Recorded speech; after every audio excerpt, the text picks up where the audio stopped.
Welcome to Reports from Our Growth. This episode is brought to you by Warwick Spice. Learn more at warwickspice.co.uk.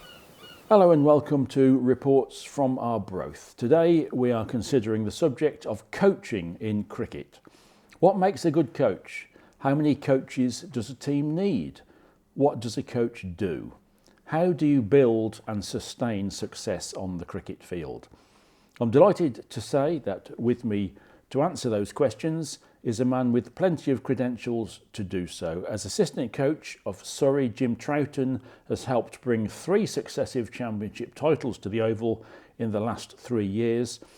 In a way, it's 4 successive titles for Jim because in the preceding year, 2021, it was effectively his Warwickshire team that won the title that year. He was rather bizarrely sacked the previous September, but I think Warwickshire's fans would say it's Jim's team what won it in 2021. Jim, a very warm welcome. So what does a coach do? Oh, blimey, thank you, Brian. Thanks for those lovely, kind words. What does a coach do? Look, I feel that my role as a coach, or a role of coaches, is, I've thought about this quite a lot, is that at the end of the day, the coach is there to improve players. The methods in which he does that, I feel, can work very differently for the type of player, experience and skill level they're working with. But essentially, you want to create an environment, create a relationship with a player and with a team that accelerates learning and improves performance. And I've been very fortunate to work with young academy players right up to international players. And I think a skill of a coach is to recognise that you've got many tools to draw out that skill and improve that skill, and methods in which doing that, because I think if you use the same method across the board, it's not going to hit with every player. So knowing when to speak, knowing when to shut up, knowing whether that person appreciates being just told very clearly, clean feedback, or might need to be led a little bit to find it. But essentially with cricket, it's such a team game but very individual, you want to create players that are self-motivated, self-disciplined, and can work things out themselves very, very quickly, because at the end of the day, it's their career, it's their livelihood, and they want to be getting better and better each day.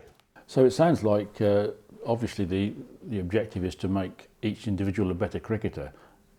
To do that, you've got to read that individual. It's almost more about the personality and how you can improve them, how you can engage with them, and then you get onto the technical side of it. Yeah, absolutely. There's obviously the technical knowledge that you have as a coach that you gain over a long career, and whether you do badges or not, it doesn't mean you're a better coach or a worse coach. But recognising how you put a point across or how you draw out somebody's ability it works differently for different players, but connection is the key. I think it's the way we exist as a species. Without connecting, we don't advance, in my view, or we don't feel part of something. So there's the sort of holistic way of gaining that relationship with a player, so you can be in a position to challenge and support, but then also you need to have the technical knowledge and the conviction of what you feel is the best way to go about improving a player.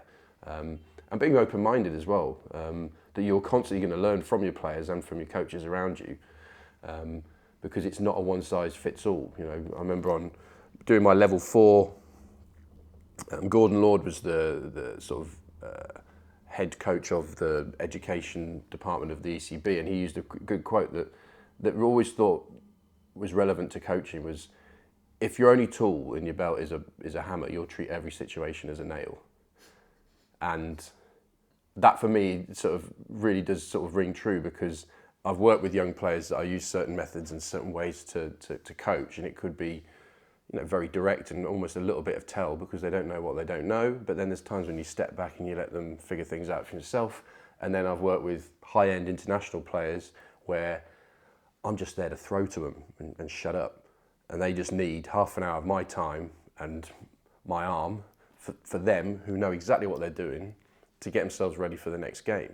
There are times you might see things, and how you time, how you speak about those things and draw it out of people is different. But I find that the most interesting thing about, you know, I've been a head coach and I've been a sort of assistant coach, which is a bit more intimate one-to-one, and you can maybe have conversations as a specialist coach that you can't necessarily have as a head coach all the time. So being able to see both sides and both environments is I think valuable for me as a coach moving forward, but also hopefully you recognise players that can really learn quickly and improve quickly. It's interesting what you say about sometimes just throwing down to the better players is enough, because I remember talking to Steve Perryman recently, and he said when Warwickshire signed Dale Steyn, once Dale Steyn just bowled, he said, "Coach, can I just bowl at you for 40 minutes?" And Steve was with the mitt and didn't say a word because Dale was bowling beautifully. And sometimes I guess the coach needs to know when not to talk as well as to talk, because coaches can do damage, can't they? They can. I think sometimes, especially when you first come into coaching, you want to feel like you're doing your job. So there can be the tendency of like, okay, if I'm to coach, I better show that I'm giving information and trying to improve. But as you probably gain a little bit more experience, you realise shutting up and not jumping in too soon is really valuable, because at the end of the day, I know as a player, when I was a player, it was me that had to drive my game. It was brilliant, the coaches that I worked with and the insights that they gave me. But essentially, you need these people to be self-sufficient, because you've got, 25 on a staff and everyone bats. So as a batting coach, you can't be everywhere all the time. But what you want to do is try and early in their careers, they need to work out, how do I prepare? What are my processes? How do I score runs in all forms? How do I manage form and failure? How do I improve? All these elements to come to being a good cricketer, that they need to be able to learn those really quickly. So then, as a coach, you just facilitate them. So there's that time where you need to get right in amongst it. There's some real steep learning that needs to be happening. But then it's almost coaching come easy when you've got someone who's absolutely flying and you're just fine-tuning them. And I would always say with any players, it's about keeping them balanced and level. So never believe the hype and never believe the critic. So, you know what I mean? It's keeping them on that balance. So when they're scoring hundreds, you're not from the rooftops, and also when you go for a couple of bad innings, you're not, down in the dumps and you can't get yourself back to that sort of equilibrium. So there's so many elements: technical side, tactical side, mental side is so crucial. Building success is difficult, sustaining it arguably even more so. Let's just talk about Surrey at the moment. 3 successive championships, and I know Warwickshire won the championship in 1951 and Surrey won the next 7. Warwickshire won it in 2021. Could Surrey win the next 7? It's a powerful unit you've got. Yeah, it's a powerful unit. I think if you look at when I first came to Surrey in 2022, obviously I know they're a powerhouse of a club. At the moment, it's 31 on staff, that's a big staff because of white ball, red ball contracts that they've got. They've got a number of guys who just play one form, and they have a high number of England players. So that kind of necessitates having a bigger squad. But the strength in depth is the key. That what I noticed when I first came is that you've obviously got your high-end international players, guys who've played international cricket as well, who are still very hungry to create a legacy at the club, and some young players who are highly skilled and hungry as well. So it's that mixture of the skill level, but also the work ethic was what struck me as well, and the alignment that there is through the club, from the guy at the top, the gaffer, Alex Stewart, to Rory Burns with Gareth Batty as your head coach. There's an alignment there of how they go about the business, how they win games of cricket at home, and how they keep the balance of a very big squad. They're used to that size and people coming in from England and not, and they deal with that quite well.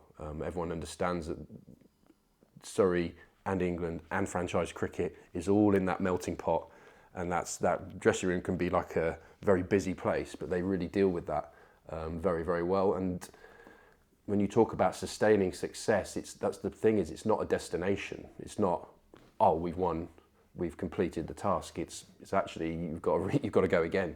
And funnily enough, that first championship win was brilliant. The second one was really difficult because the statistic of teams going down as opposed to winning it again is actually higher. Because you know that going back to back is a tough a tough thing to do, and not many teams have done it. And that felt like a struggle in 2023.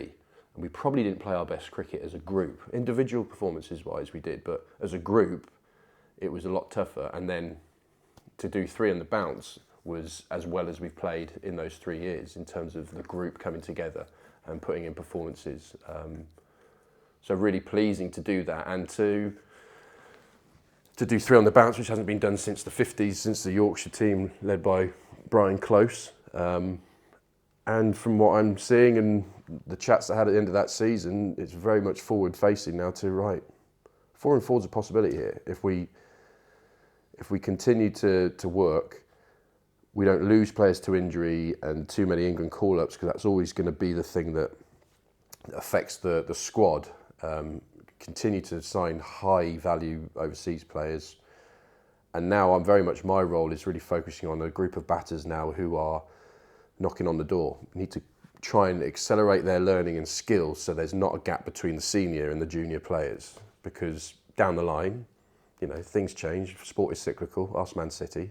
You need to be ready for when players get to the end of their careers or they get picked for England, that what's coming through is really in a strong place as well.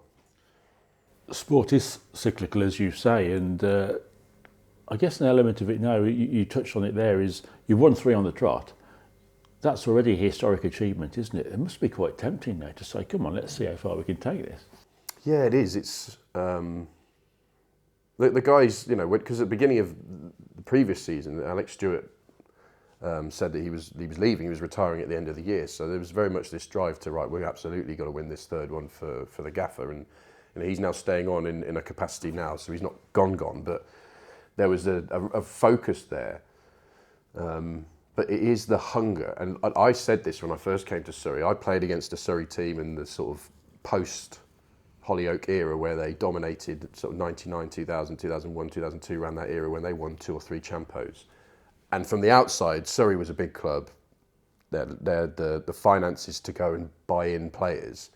But it often felt like the work ethic wasn't really underpinning the big names that they were signing. So there was we're Surrey, but without the steely work ethic of trying to get better every day. When I came in 2022 through the work of Vikram Solanki, Gareth Batty and the coaches there, and Rory Burns is a fantastic club captain, there's the mixture of we're highly skilled, but we're working harder than any other team. Do you know what I mean? We are going to have that real drive to succeed, rather than we've got the strut, which people talk about the Surrey strut, in those sort of 200s to 210s around there. And obviously they won it in 18. So to win 4 Champos in that sort of 5-6 year period is a hell of an effort. You're the last fella to big yourself up, but clearly you've done well since you arrived. Just who were the influences? You played with a lot of fine players and under and with a lot of fine coaches. Who have been the influences on your career? Growing up at Warwickshire and coming into those indoor nets as a 12-year-old, when you had the trio of Aberley, Rouse and Perriman, it's absolutely had a huge effect on me as a player, a young player. 3, when we talk about coaching and different ways of getting points across, Aberley, Rouse and Perriman, net 1, net 2, net 3, you would have 3 very different styles of coaching. So if I'm looking back now as a player and then thinking now as a coach, you knew with Perez you'd get a very personal, empathetic touch with your coaching, and you'd have chats with him before you went into bat at the top of the net, and that support that you felt was always there. With Rousey in the middle, everything would be yelled at 22 yards. He'd tell all the bowlers to whack you on the head. He'd chalk a cross on your helmet with chalk. It was sink or swim, but in a really healthy, old school way. It was good fun. And he was, when he used to bowl, he could hit people on the head at will, you know what I mean? And young 12, 13-year-olds. And it would be fun, but scary. But, it was a good place. And then with Aberley, Neil Aberley, he was tough, old school. So you knew you had to be on it all the time. And he was brutally honest. And sometimes you walk away thinking, blimey, right, I need some work to do. But actually, for that era of batters that came through under him, the likes of Belly, myself, Ian Westwood, and the players like Dougie Brown and Ashley Giles and Pot Welsh and all of that team of the 90s that came through that tough school of second team was very much down to Neil Aberley and the way he ran things. Bob Warren was my first team coach. He was brilliant. You know, he made you feel like you could go out there and score 100.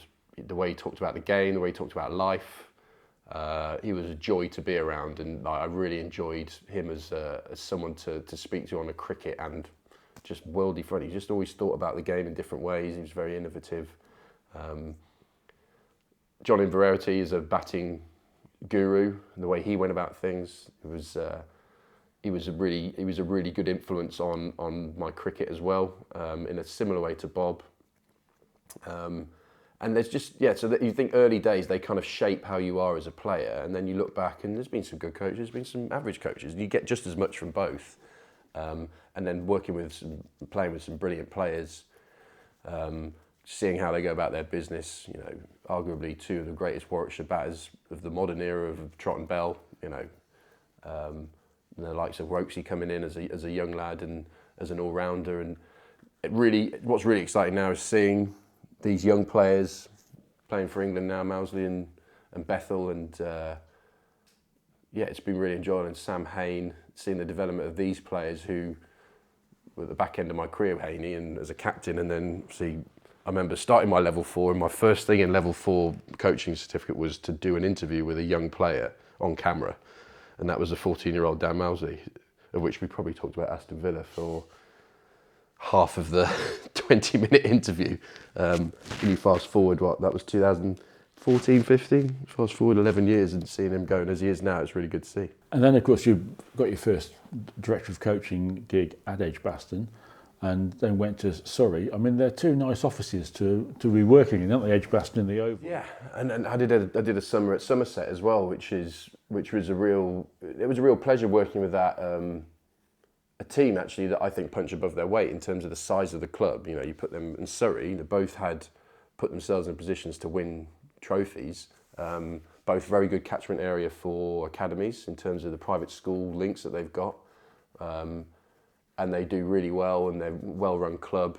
And I enjoyed my time down there working with the young players there as well. But yeah, it's when you got a phone call off Alex Stewart in sort of early 2022, where I'd interviewed for the Yorkshire assistant role, when Darren Goff had taken over as director of cricket and Otis Gibson was becoming the head coach. That kind of is weird, like losing the job at Warwickshire in COVID, very quiet across all fronts there. You know, it was very hard to find a way back into the game, but once we were out the other side of that, it's amazing how suddenly things come into place and interviews come along and phone calls happen, and you get a phone call off the gaffer. It's very hard to turn down an opportunity to go down to Surrey, and it's been a really enjoyable, successful 3 years. Not only obviously winning trophies, it feels odd when coaches talk about how many trophies they won, because I didn't bowl a ball, I didn't take a catch, I didn't take a wicket. I'm just part of, like we talk about, facilitating and giving the players an environment and a learning structure to hopefully be the best that they can go and be. I'm part of that, and it's really good to see those guys not only pick up trophies but go to the next level. You know, seeing the development of Jamie Smith and Gus Atkinson and a young Tom Laws getting into the Lions and stuff, along with the senior players doing the business as well in both forms. It's been a really enjoyable 3 years. What do you think is more satisfying, succeeding as a player or succeeding as part of a coaching team? I was a player. Nothing if you could play forever, most players would. I mean, I had to retire because my back packed in, and but it's so different. It's hard to say one's better than the other, but I don't think there'd be any coach out there that played that wouldn't say being part of a championship win, knowing you have been a part on the field, is a very different feeling to you're in the coaching staff and you're watching these players live their dreams. So I love coaching, as I've been doing over a decade now, and I can't actually remember what it felt like to play. It's just really odd how quickly you lose that memory. And it is really enjoyable to watch these guys achieve amazing things. but it's so different to doing it as a player. Well, it's great that expertise honed very much in Warwickshire is proving so effective from yourself in Surrey, but it's not to say that things can't improve at the Oval yet, and maybe there's one or two bits of strategy from Edgbaston that you could still implement. I'm thinking Frank Foster in 1911 when he was captain, of course, but also coach as well. And I think you're as a bit of a cricket historian, you're aware of some of his strategies, like the day before Warwickshire needed to bowl Northamptonshire out to win the county championship in 1911. He kept them all up the previous night in the bar playing snooker and cards. Is that the sort of thing you perhaps could bring in at the Oval? Yeah, I mean, that's the probably ultimate old school. There was another story at the Lords where he was out in the Turkish baths till 4 in the morning and then put himself down the batting order because he was probably a little bit worse for wear. Yeah, I think those days are probably gone. The guys, if they're going to be going to Turkish baths, probably more steam rooms and saunas now, and they're all part of memberships of very swanky places around South London to get their gym in and stuff. So they're actually redoing the changing rooms at Surrey, and it's going to be a very all singing, all dancing gym and recovery systems. But maybe that could be. I think there's a sauna, but maybe not a Turkish bath. Jim, thanks very much for your time. All the best to yourself and Surrey for next season. Reports from Arbroath is an Orion Creative Services production.